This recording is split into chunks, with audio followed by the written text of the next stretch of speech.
They say slow and steady wins the race, but sometimes the surest trail ain't the fastest.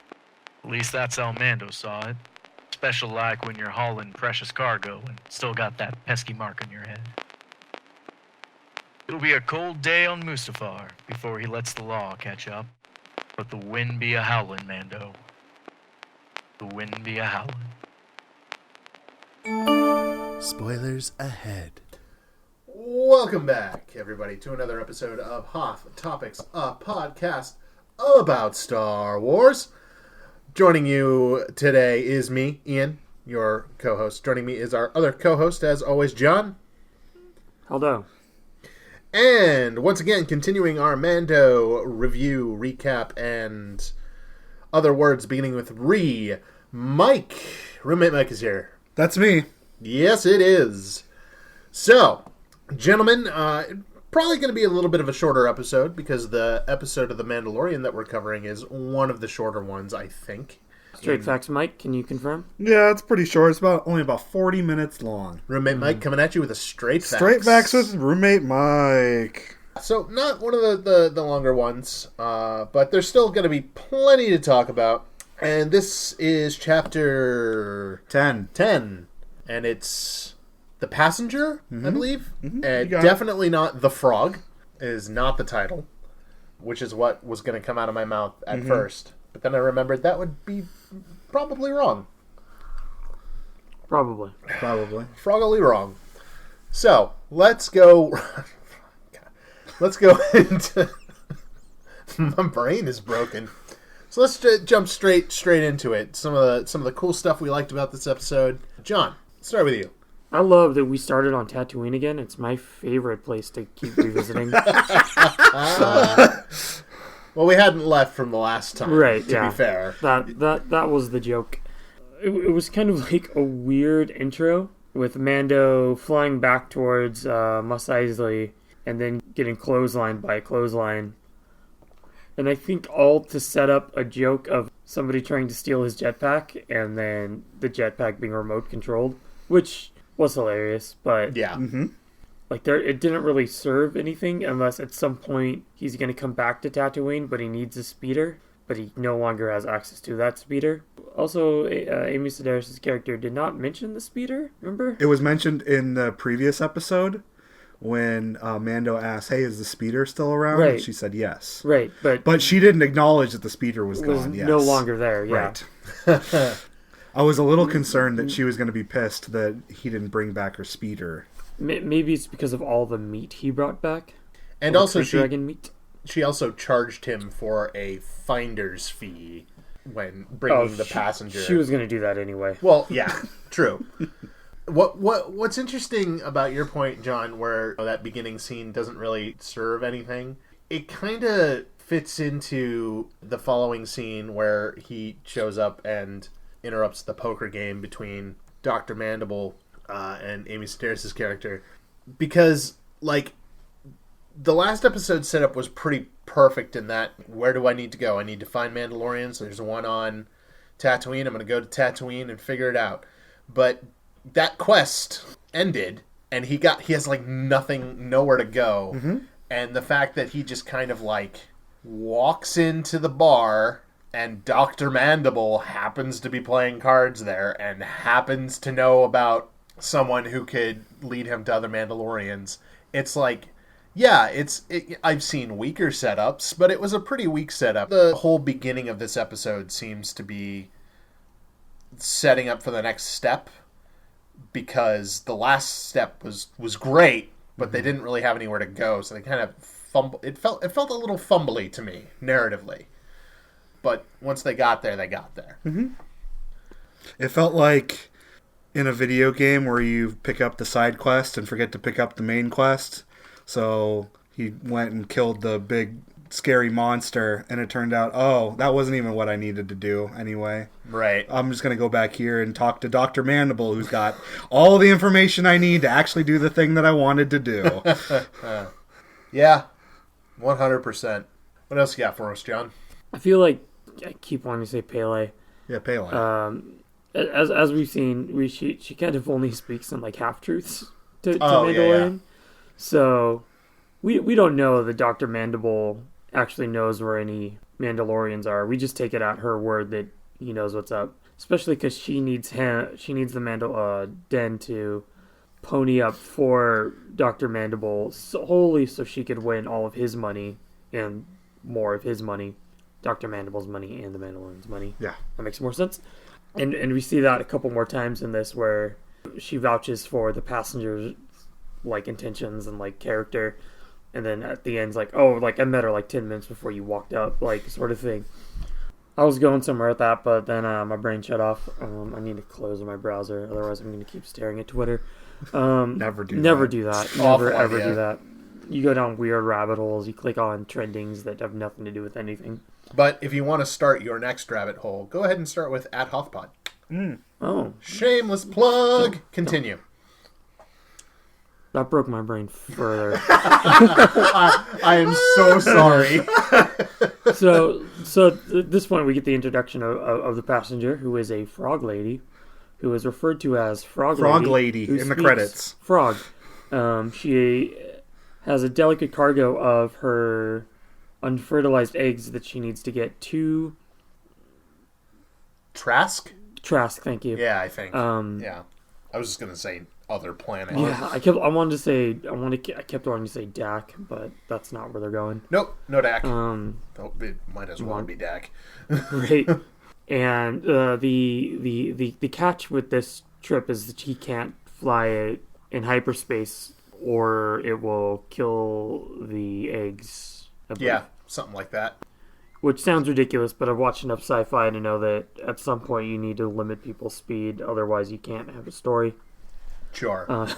And in real life, there's like stuff that can't be transported. It's under... basically Star Trek Discovery right now, where no one can travel at faster than light speed except for one ship. Because it time traveled from 3,000 years in the past or something. I'm not following Discovery all that much. I like Lower Decks. Anyway, Star Wars. So Din's all upset because he doesn't want to be a taxi service, but the frog lady says that her husband has seen Mandalorians on Trask. Doesn't know there's Mandalorians, but has seen them, which is what we got about Tatooine, where Right. a Mandalorian was seen. Well, my brain just skipped straight to the next episode. Like, Well, it's interesting. Like you make that point where he doesn't want to be a taxi service, but he also makes a point to say traveling fast is how we stay safe. right. Right. So So- not only is he sort of compromised by taking a passenger on, but he's also even further compromised by having to travel at a speed where he can be detected. Right. Which certainly that serves to bite him in the butt here when two X-Wing pilots. Before he gets on the trip, there's something that I saw that I thought was really interesting, because even at sublight speeds, these trips could take forever. But if you watch him program the navigational data in, it appears that he plots a course around several gravity wells that look a lot like gravitational slingshots, where if you're a fan of Star Trek or Kerbal Space Program, you know that the gravitational slingshots are a great way to get a lot of speed to travel to further distances. And I thought that was kind of cool that they put that in for a half-second shot of Din plotting this course to get max speed. Or it could just be wanting to fly in S's because Serpentine. I like your version better. It sounds cool. It sounds a lot better than fly Serpentine and no one can find you. Yeah. No, that sounds really cool, and I didn't notice that too. That's really awesome. But yeah, so they get up into space, traveling at sublight. Now, this is where we get our first instance of something that's a little controversial in the episode, which is the child eating some of the frog woman's eggs. There are some people out there who are like, it's a space movie, what's the big deal? Some people out there who were kind of uncomfortable with it, and I was kind of uncomfortable with it. The first time it happened, it was kind of like, ooh, don't do that. I got the gag, right? But it kept happening, Yeah. and it stopped being funny after the first time and just kind of became horrible. And I don't know what's worse, the fact that it happened, the fact that the frog lady didn't seem to notice. And to people who give the argument it's not a big deal, it's like, well, yeah, but she made it a big deal. Like, the dialogue makes it a big deal. So I I don't know about that, but I did, because I was kind of weird on it, I had asked my dad at the end of the episode, because I'd watched it again with him, what he thought, without prefacing it at all. I was like, hey, so what do you think about the whole Baby Yoda eating the eggs gag?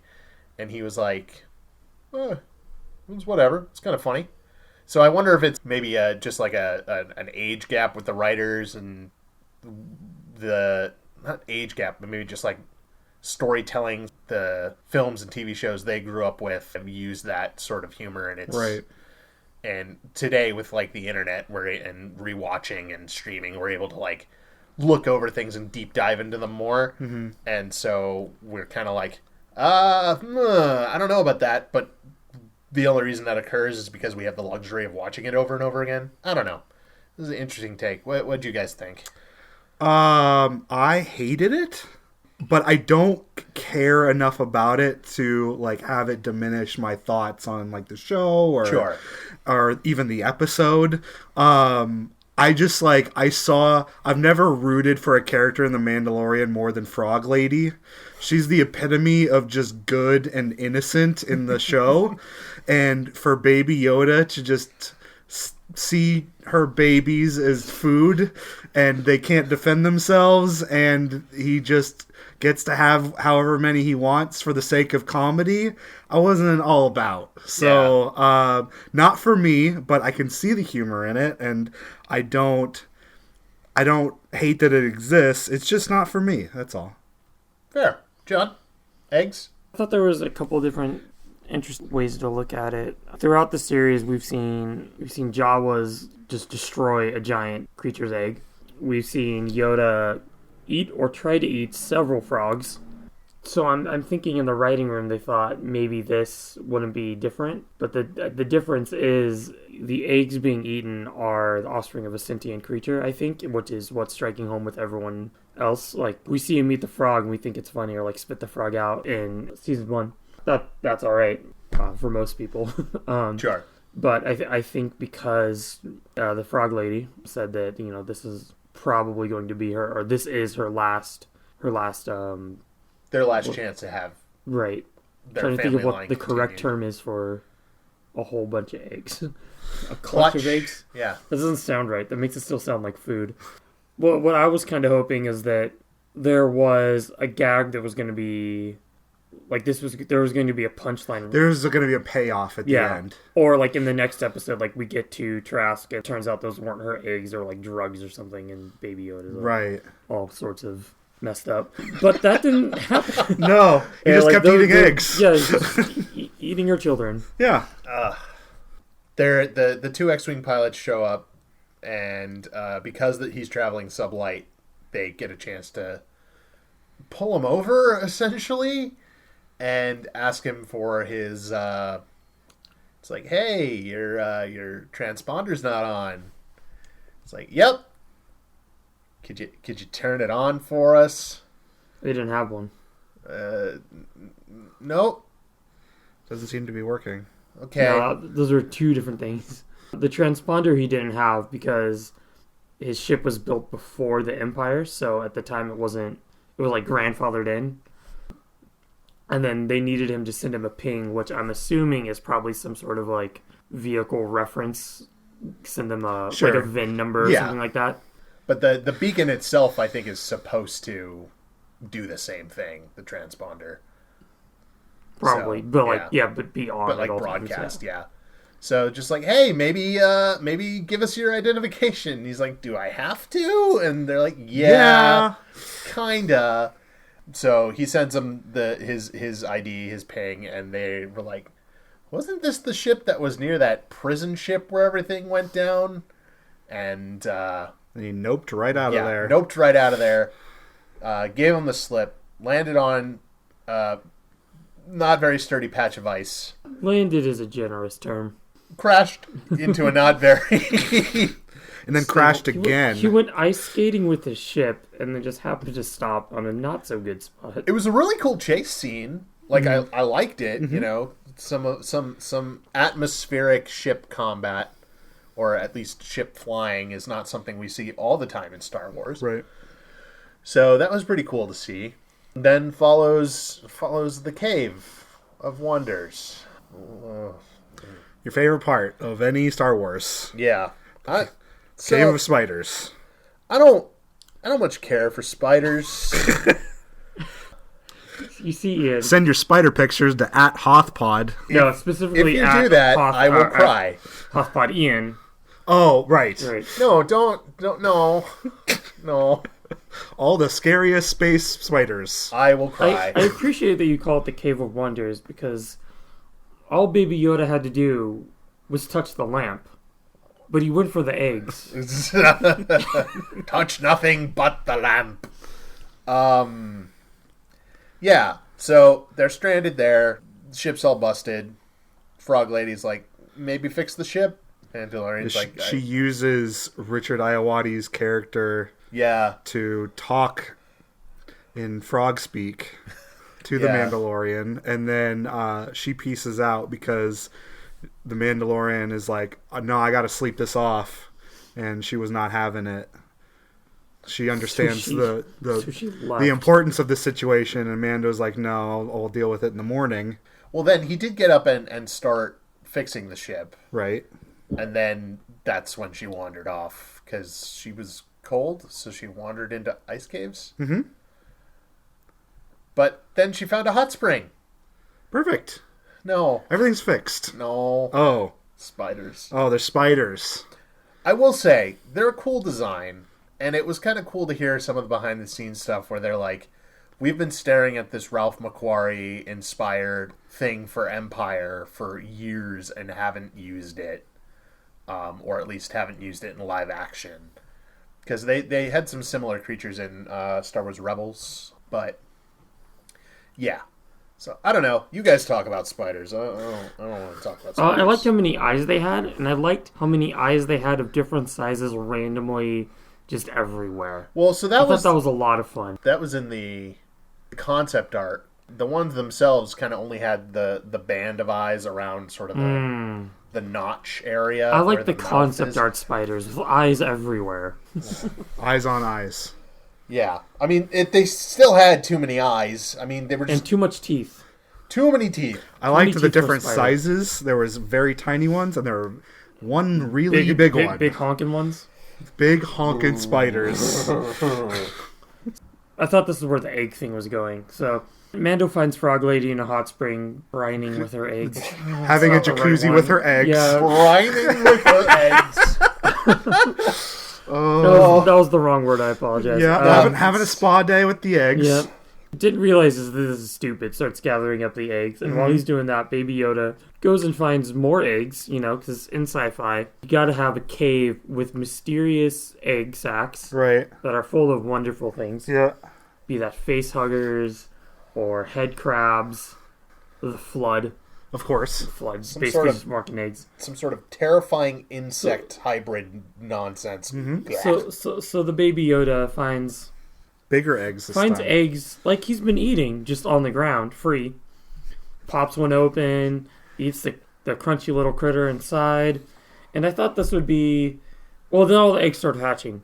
And Baby Yoda looks all scared because He should be. of spiders. Right. And I thought that would teach him the lesson of, maybe don't eat eggs. Nah, he's Like- gonna keep eating those Yeah, eggs. he doesn't learn that lesson. He's all about those frog eggs. It was a fun little run from spiders and shooting spiders. It just reminded me of every time you meet the Flood in Halo. Yep. You don't fight them, you just run and hope. I liked when Frog Lady reverted to her frog form and then frog leaped everywhere. That was ridiculous. Form of a frog. Grabbed her clothes from the hot spring With her tongue. Yeah. Genius. Good stuff. Yeah. Quality content. And that's a good point too. Is the puppeteering of the frog costume get up was really well done. And Right. there's a reason why people are like you were saying. You want to root for Frog Oh, yeah. Lady. It's because she's very expressive. That's something that this show in general has done a really good job of because they have all these characters who you don't see their faces. Mm-hmm. And we touched on it a bit in the last episode with the expressiveness, and they've continued to do a really good job. So spiders happen. True. There's one of the parts I really enjoy is when Spiders. They get to. I mean, this is spider related, and I shouldn't like it, but the sound design's really good. Where he's engaged the engine, they've pushed them all back. Like, all right, this better work, and the Razor Crest is slowly coming out of the ice, and the music is getting, it's starting to do the hero theme, and it's getting building. hopeful. It's building. Dun, dun, dun, dun, dun. Nope. Just the spider just comes down. The giant one just like crushes it back into the ice. And as terrifying as that was, I still couldn't help but laugh at it because it was just so well timed. And then we see it's too many teeth. And then our buddies, the X-Wing pilots, show up again. And they had stuff to say. Yeah, they took out the rest of the spiders. It felt like it took them forever. It's just like them just shooting spiders for what felt like minutes. Was probably only like 20 seconds or something. But they just kept shooting spiders over and over again. It was Ian's hero. Yeah. And then they popped out of the X-Wings and then got all sassy with Mando. One thing I liked in when you think all was lost to the spiders and then you start hearing blasters from outside.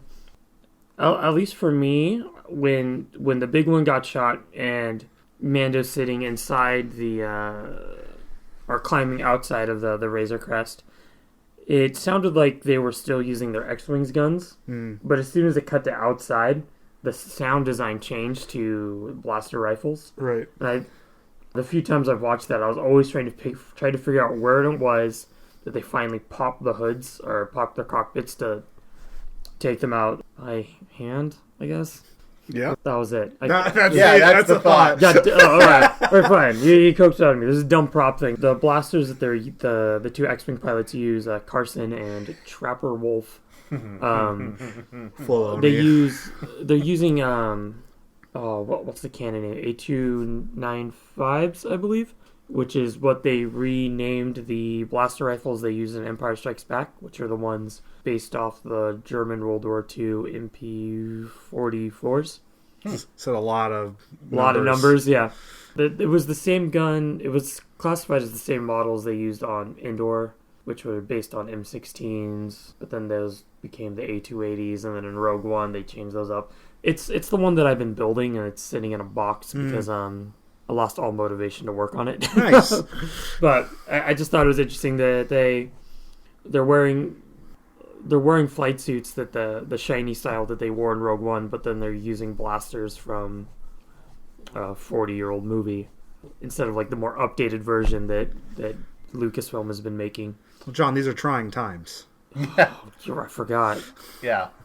I mean, they can't just go around using willy-nilly, whatever. All the good weapons go to the core world soldiers. Yeah, that makes sense. These guys are on the outskirts, They get whatever they can. Yeah, they get surplus. They get pre-war, post-war, mid-war, wartime, time war, time warp. Time war? This is a Doctor Who episode? You know the Time Lords destroyed Gallifrey. Yeah, so the X-Wing pilots are like, hey, we should arrest you, but also you're not a complete bad guy because we know what happened on the prison ship, which is, that goes back to what you were saying last episode, Mike, with the gray area of the Mandalorian. Right. Like he'll do what he needs to do in order to like survive, but he has a code of honor, he has morals. They might not be the most righteous of morals, but he still has them. Yeah. Yeah. And he's really good at keeping to them, and I appreciate that about the character. Yeah, I think my favorite part of this episode was definitely like the dialogue between Mando and Carson was his name. Basically, Mando was trying to bargain with the guy of, hey, let's just call it even. You can help me fix my ship, and we'll be good to go. And they're like, no, we're just not going to kill you or arrest you right now. Please, we're leaving now. Bye.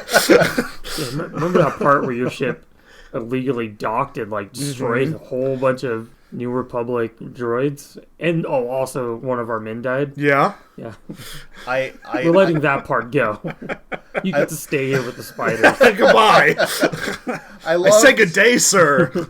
I loved the because they both had very different looks on their faces. Yeah. Trapper Wolf like just looks over at Carson with this smirk on his face. It's just like this guy Got him. and Carson is just like just dead face. Like, Straight did face. you really just say that to me? Like, look on his face, and it's fantastic. Yeah, they took off, and we fixed enough of the ship to get it going. Just the cockpit. Yeah. And then boosted ourselves out of there. One really minor thing that I really appreciated about the last scene where they're blasting off into space is that I find that a lot of sort of sci-fi, the ship goes off into space if it's damaged, but it still like flies straight and is like, it's just like some smoke coming off of it or something or sparks. This thing looked like it was limping. Like it's it's flying at an angle. It's wobbling. There's like one engine's basically on fire. Mm-hmm. Yeah, it's good stuff. So, John, anything to add before we close off? I guess the only thing I'd say is that I saw a lot of stuff about how this episode felt like filler to a lot of people. In our last episode about the Marshal, Ian was saying that they've been doing a pretty good job of balancing the feel of the show, the pacing of the show. And I was really nervous that we were going to go into this episode and it was going to be, they were going to try to match or beat the intensity of the first episode. But instead they went kind of like the opposite direction and gave us an episode to literally cool off because Ice Planet is Nice, cold. got him. Got it? Yeah, it's a pun. It's a play on words. It's where the comedy comes in. Comedy comes in. Like I can understand the thought of it being a filler, but I also appreciate that they did take the time to film something a little bit slower to kind of show Den trying to be more of a parent almost to the baby Yoda.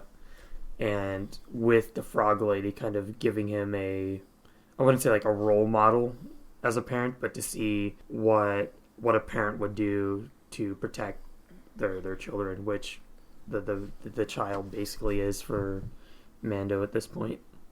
Yeah, there's a point too with the pacing where, we're used to Star Wars live action being these big 2.5 hour films of just like, we have to get through all the plot in this amount of time. And sometimes it, personally in the last episode 9, we could have had a whole nother hour and it still wouldn't have plugged all the holes that it needed to plug. And that's something that I think people could stand to realize about The Mandalorian is that because it's a series, we can take our time. We can go on side quest. We can focus on character development. We don't need to be on straight A plot all the time, hardcore revving, because we have half an hour to an hour multiplied by however many episodes we're going to have. Like, we already have 8 in the bag. We're getting 8 this season. That's 16 hours of content that we can kind of explore and go into these characters. And they've done a really good job with that, I think, in sort of the later seasons of the Clone Wars and in Rebels. They're kid shows, so they kind of have a little bit more of a formula to them. But they really did they understood that they could take that time. And we can do that with live action. It's okay. So, yeah, this was a bit of a filler episode. And it was a bit of a side quest. And I've also seen, complaints online. It's like, Mando accepted another freaking side quest, but... That's what I want out of it. Yeah. Would you ever play a video game? Come on. Yeah, and it's... If it was just the adventures of Mando and Baby Yoda, and we didn't... Side quests are how you get introduced to new characters, new ideas, new races, new all of these things. Is like, we can go about doing the Star Wars that we've done before, but I'm not interested in that, and I know a lot of other people aren't interested in that. You know, we have this whole new form of media that we're presenting Star Wars in. We're doing it on internet television, basically. And shouldn't that also come with a new, like, you know, form of Star Wars, what it needs to look like? It can be less than 2.5 hours. It can be budgeted less. It can be focused more on dialogue or characters as opposed to big, forceful scenes and, like, epic moments. I've looked forward to this series for more than almost anything else in Star Wars because of those facts. And so, you know, I continue to watch it because it hits all the buttons for me as like a content feeder, basically. Right. I consume content, and this form of content for Star Wars is like perfect for me because I don't have to sit there for 2.5 to 3 hours to watch it. I don't have to feel like psych myself up to do this. It can be more often than every year, every other year. And then for episodes, it was like a gap of so many years in between those. It's like, we could keep having Mandalorians, or we could keep having other series like this. Sorry, this is a bit of a tangent, but like... No, it's all good. It's good. Side quests are how you get to that point. Yeah. If you stay on the narrow from what we've seen previously, we just get the same stuff, and who wants to watch the same stuff over and over again? Like, I'm looking forward to new Star Wars. Yeah. And this is a great way to kind of introduce that, and I'm looking forward to seeing if they can kind of pick up from this. So, and there have been a number of things, you know, going forward in future episodes that are good branching off points, I'd call them. Stuff that is introduced where I could totally see them going off into a side series about that, or going into a side series about whoever or whatever. So they are side questing, they are doing filler episodes, but that's not necessarily a bad thing. Mm-hmm. All right. Any last minute additions, gentlemen? All right. I think that'll. all